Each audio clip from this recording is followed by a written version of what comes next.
Battlestate Games has been extremely receptive of what the players actually want to see in the game and are making changes. Now, that probably doesn't sound so crazy, developers listening to their player base and making changes, but if you've been playing Escape from Tarkov for a couple of years, you know that they are not transparent and do not care what the players want. They have a vision for the game and they continue to push towards that vision. Now, in some ways, this has just made Tarkov a better and better game. I know back when I first started playing in 2016, I didn't like when they added animations for healing. I didn't like the other to pack your magazines. And when those systems first came in, they needed some work. However, if you had to look at the game right now and you had to remove ammo packing as well as animations for healing, the game would play significantly worse. And I had already sunk thousands of hours in that game. I thought I spoke well for the entire player base at that point, but I was wrong. Had they listened to people like me, we wouldn't have what we have today for Tarkov. That being said, they've realized the player base does sink a lot of time and effort into the game. They have their idea for what they want the future of Tarkov to be, but they're being very receptive to the quality of life changes in the game. Look at the removal of no more crabbing, where they literally cannot be heard crouching around on the ground. That has been great and people are getting ratted less. The changes to prevent extraction camping more, once again, that's been a great change, and they've just been very receptive to what the player base wants. So today, I'm actually going to go ahead and talk about some changes that I think would be great for the game, why they'd be good, what issues they may have, and I want to see feedback on these suggestions as well as what suggestions you guys want to see. Because believe it or not, members of the Battlestate game team watch these videos, and we might actually be able to get some of these changes put into the game. And that brings me to change number 1. So if you're familiar in game, if you hold down right click and then use your scroll wheel, you can actually choose which magazine you want to pull out. Naturally, in the game, when you tap R, you probably know that your character just loads the fullest magazine available. But with this feature, you can pick any magazine. This can be super helpful if you're running a different pack type, especially early on. So you have a magazine just for killing scavs, and you have one for actually running into players before you can buy that AP ammunition. They went ahead and they implemented this same system into the healing. So let's say you're using a Salua, you go ahead and utilize your Salua key, let's say 4, and then scroll wheel. You could choose which limb you want to heal. Another massive quality of life change that just made combat feel more fluid. I would love to see them utilize this exact same system, but for grenades. If you don't know, in the past, it would actually go ahead and do your grenades in a very specific order, and it had a hierarchy of the grenades. So for example, your flashes would be thrown last after your RGDs, and it was pretty predictable what order your grenades were going to come out in. So you could actually set up your rig with this in mind. Now, the reason this got removed is because back in the day, you could just chuck grenades. Anytime you press G, you just chuck a grenade. You wouldn't pull it out. You wouldn't do the long animation, and people got tired of the grenade spam. With this change, they also randomized what grenade you would pull out of your vest. I think it would be very, very fluid and help combat to have your character go ahead and be back on this baseline system of tapping G and knowing what grenade you're going to go ahead and get out, or utilizing the G and scroll wheel configuration so you can go ahead and use an M67. If you guys aren't really big into grenades, you only use one type, you're really missing out because there's a lot of grenades for a lot of different situations, and I have a full video that I'll have linked in the top right now on how to better use grenades. If you guys don't know,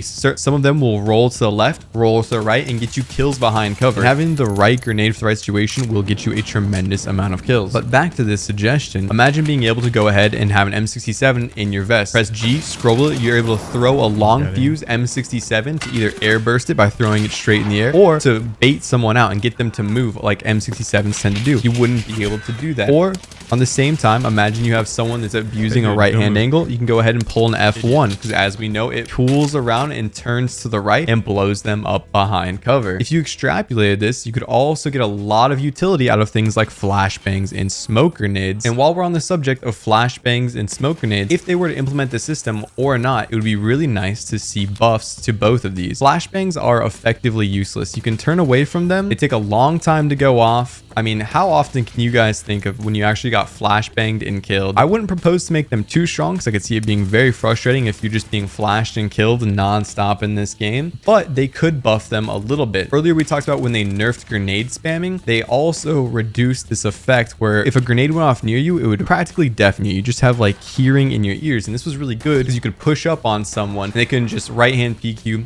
and eliminate you, you would actually have some advantages to pushing someone if they had a grenade go off them nearby. Now, it may not be entirely realistic to not have that on things like shrapnel grenades and add it to flashbangs, but for the sake of good gameplay, it would be really good to have flashbangs ring people's ears just like this. If you guys don't know, in real life, one of the biggest disorienting factors of a flashbang is actually just the noise. You basically effectively lose your hearing when one goes off in a room with you, and that could be a great way to make these flashbangs viable once again. Other than that, smoke grenades. Smoke grenades could be so good for going ahead and getting yourself out of tough situations. How many of you guys have been engaged in a bad situation, no cover? Maybe you were playing like a tiny rock, but you really had a bad situation. I have utilized smoke grenades, and I do bring smoke grenades into my raid, and they save me occasionally. However, it would be really nice if they deployed a bit faster and we had bigger smoke screens. Imagine your teammate is able to smoke you out, similar to how you might have a Bangalore smoke you out on Apex Legends. This would just add more tactical gameplay, and I don't really see it being frustrating for anyone to deal with. Maybe I'm missing something. The only other thing I would mention is flares, and that might seem like a weird one, but flares would be really cool to actually see light things up for longer periods of time and make areas lit a little bit better, like a little bit wider area. Imagine running flares when you're in the medium game in nighttime encounters. It would blind NVG havers. It would go ahead and make that an even playing field, and the ambience would be absolutely great. I don't know if you guys played like Arma 2 DayZ back in the day, but Tarkov got a lot of its inspiration from Arma 2 DayZ, and you wouldn't be able to control if it was day or night, and every server would have that. So you just have like these major metropolises like Chernobyl, you'd have flares going off in them, and you'd have chem lights going off in them, so you'd know someone was around, and you could utilize this to know like, hey, there's a fight going down, there's someone in this area, and it sets that ambience. Oh man, I would just love to see more nighttime raids in general in Tarkov. And that rolls us into the next thing that I would like to see change. So I talked about how Tarkov took a lot of inspiration from Arma 2 and used to not be able to choose day and night. Now hear me out on this. We actually have a massive amount of maps to choose from. What if there was only one time slot for every single map? It might be a little frustrating, but think about all the fun night raids you would actually get. We have all the tools in games now to actually have good lighting in night raids. They've gone ahead and brightened up night raids quite a bit. You have flashlights. Imagine if that flare change came in. You have NVGs, etc., etc. And you could go ahead and balance this out by, we could just have an east to west system. Now, Tarkov is a made up land. It looks like a relatively small country in Eastern Europe, probably like around actually like the St. Petersburg area. Because it's imaginary, we can go ahead and run like an east to west system. So maps all the way on the east side. Think like Ground Zero would probably be the furthest east map when you actually open up the map in game. That could go ahead and be 6 hours ahead of the furthest west map, or maybe even 8 hours ahead or 12 hours ahead of the furthest west map, which would be Lighthouse. And this would just go ahead and get people out of their comfort zones. If people really didn't want to play night mode, well, they'd be forced to go and get on a new map. And likely when they go to a new map, they're going to use a new weapon. One of the biggest things I see that burns people out tremendously in Escape from Tarkov, besides questing, if you'll make it through all the questing, is just the fact that they get attracted to one map, one gun, one play style, and now you have this game that has so much potential. It's effectively a FPS MMO like hyper realistic mill sim, but you're just playing a super niche subset of it. Think of people that just go to dorms and that's all they do. It would just get them out of their comfort zone, and maybe that's one other map. Maybe they go to a Lighthouse and Ground Zero now, right? Or maybe they go ahead and do day and night raids on customs, but it would really shake things up. And I already can imagine I'm gonna get a lot of pushback on this one, but I do think it would be great for the game. The next thing I talked about, burnout. I think it would be great if you could go ahead and purchase those quest items, the ones you have to find in raid, like, you know, when you need to find all your car batteries, all your spark plugs. I know a lot of us have gotten the habit of going ahead and collecting them beforehand, and it really isn't that big of a deal. It's really the new players that struggle from this the most. They don't collect those items beforehand, and it just really takes it out of them. As well as some of our friends who come back and play, they don't want to take it that seriously. They don't want to go ahead and collect every quest item, have a log of every quest item they're going to need, and start collecting them from their first raid. They just want to get on and have good raids. These are the people that get punished by this system, and if we were able to just go ahead and buy them on the flea market, then people would have the choice. Do they want to go ahead and farm them beforehand? You still could, and you can make a lot of money by doing your due diligence. Or Do you want to just go ahead and make money and then buy those items? You would have a whole lot of freedom. I would propose to either go ahead and do that, and if they felt like it became too easy to go ahead and get through your quests, I would argue it'd be better to be able to buy those and then have to farm your hideout upgrades is more of like a long-term mini game than it would be to have new players and just like people that only play the start of the wipe be forced to get stuck on those quests. And once again, I do think I might get some pushback on that, but I think that might be a happy medium. In my opinion, you would make both of them viable, and there are a lot of quests in this game now already. I think people generally enjoy the lore building quests where like you're gonna go ahead and grab a flash drive, etc. I would say most people don't really mind those. You would still have a lot of the quests that I think people do get annoyed by. Like think of Jaeger's, where he wants you to be dehydrated, wearing a certain style of lipstick and his favorite shotgun, and he's gonna send you to customs to kiss scavs and then blow their brains out. Like, you know what I'm talking about, just the weird quests. They go ahead and they don't really add to the story, but they take a lot of time. You would still slow people's questing experience down plenty with that, and honestly, I think it would be better when we get the full quest rework system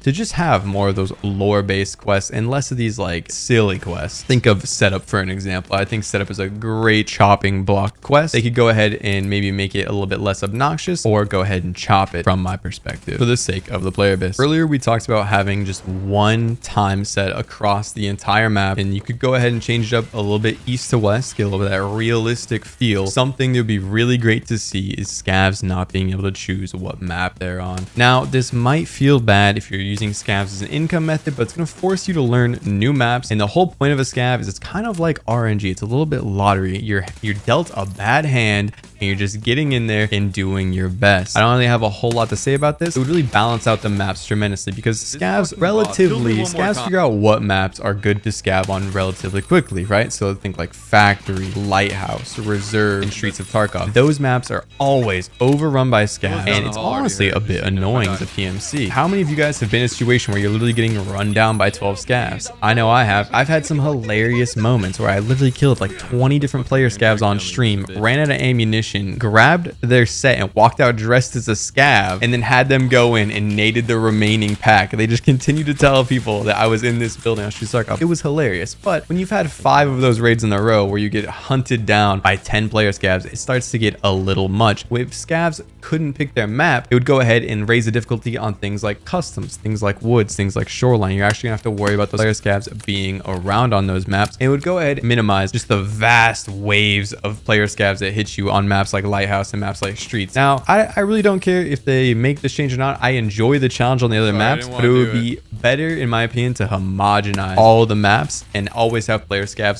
be a threat. Earlier this year, there was like the massive pushback because they released the new version of the game. I don't really want to talk about that. What I want to talk about is the fact that Battlestate Games is trying to look for new ways to monetize the game, and it's a slippery slope. People were saying they wanted subscriptions in the game. I think that's an absolutely awful idea. I don't even want to know how much money I've lost on World of Warcraft and RuneScape subscriptions. It would honestly be cool to see how long you guys have played Tarkov or owned Tarkov. Imagine if it was even just a $5 subscription. I mean, I've played the game coming up on like 6 or 7 years now. Let's just say for easy numbers, we'll do 5 times, $60 per year, 6 or 7 years. What is that? Off the top of my head, like $480 if I'm not mistaken. That is a tremendous amount in subscription-based time, and you would still have to go ahead and purchase the game. I think that is a tragic business model. They have this DLC business model right now, which I think could be a little bit better, but what I would propose for them to do is just start adding cosmetics into the game. Imagine, you know, you would still be able to obtain these cosmetics in game, and I don't feel like I need to go ahead and state they wouldn't add any sort of like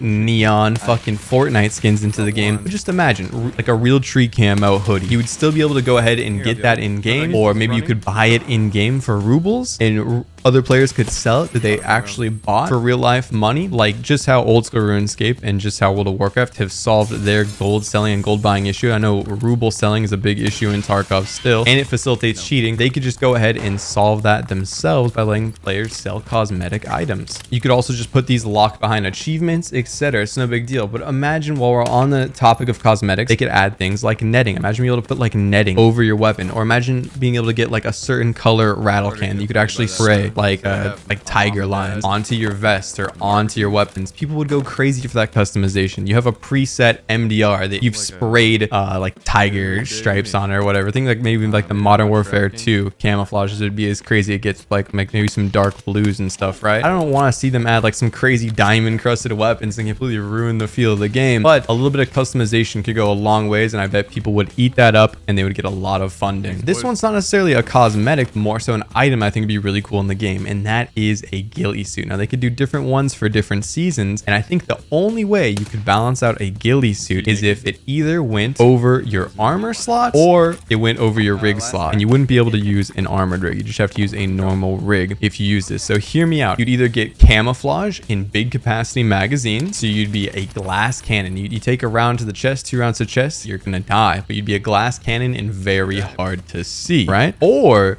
you get to choose to run armor plates and a ghillie suit, but you have to run the small capacity magazines. Think of things like the 20 rounds to nags. They don't get a whole lot of use in the game, and the small capacity magazines don't get a whole lot of use in the game in general, just because, I mean, high capacity, a lot of people aim for accuracy through volume. I personally like to use the medium to small magazine just because I don't like to spend a lot of time packing, and I'm going to kill you either way. But this would be a very fun and balanced way to go ahead and add something like a ghillie suit into the game. Now, I had an entire list of some amazing map changes as well as weapons they could add into the game that would really shake up the meta and bring more value to maps and different calibers. However, I think I'm going to save that for another video because I'm looking at this now and this is already adding up to be quite long. So let me know what you think of some of these off the wall ideas. Have you seen any good ideas on Reddit? Maybe put them down below and they might end up getting implemented in game. Are any of my ideas bad and you think should be modified in a certain way? Let me know down below as well. And if you guys aren't sure where I've been, I actually did an update video on why I disappeared for a couple months. That'll be on screen right now.